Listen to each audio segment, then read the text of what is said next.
Board हातात घेऊन आता हे सध्या विरोधकांनी आंदोलन सुरू केलेलं आहे।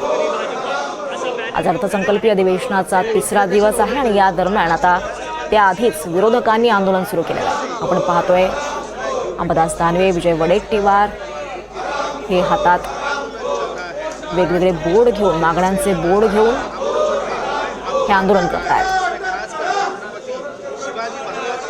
शिवरायांचा कोरट करणे अपमान केलाय अशा अनेक आशयाचे हे बॅनर आहेत, ते घेऊन आता घोषणाबाजी करण्यात येते। विरोधक हे आता आक्रमक झालेले पाहायला मिळतात। कालच धनंजय मुंडे यांनी राजीनामा दिला आणि त्यानंतर त्यांना सहारोपी करण्याची देखील मागणी विरोधकांकडून होतीये। माणिकराव कोकाटे यांचाही राजीनामा घ्यावा अशी मागणी विरोधकांकडून होताना दिसते आणि या सगळ्या पार्श्वभूमीवर आज हे आंदोलन होताना दिसते। यावर अधिक माहिती घेऊयात, आपल्यासोबत आपल्या प्रतिनिधी जुई जाधव आहे। जुई, विरोधकांचं हे सध्या पायऱ्यांवर आंदोलन सुरू आहे, नेमकं काय घडतंय तिथे?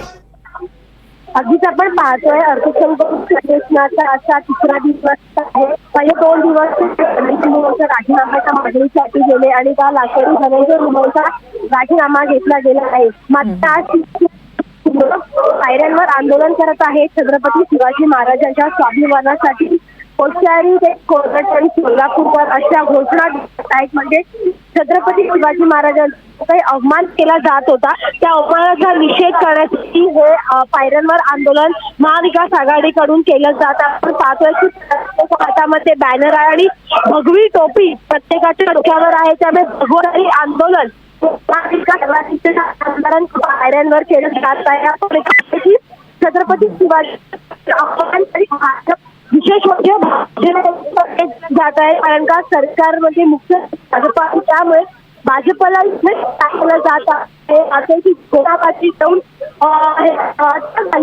परत करणं अशी मागणी देखील या आंदोलनाच्या माध्यमातून केली जात आहे। जुई, मुख्यमंत्री, दोन्ही उपमुख्यमंत्री तिथे दाखल कधी होणार आहेत? नेमकं काय सध्या तिथे परिस्थिती आहे? कधीपर्यंत अधिवेशन सुरू होईल? जुई, आपल्यापर्यंत आवाज पोहोचतोय?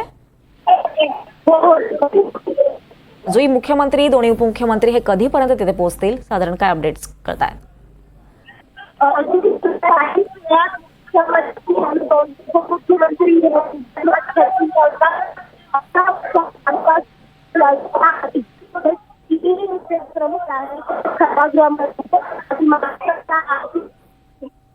आणखी अपडेट्स तुमच्याकडनं घेत राहू। जुई, धन्यवाद या सगळ्या सविस्तर माहितीसाठी।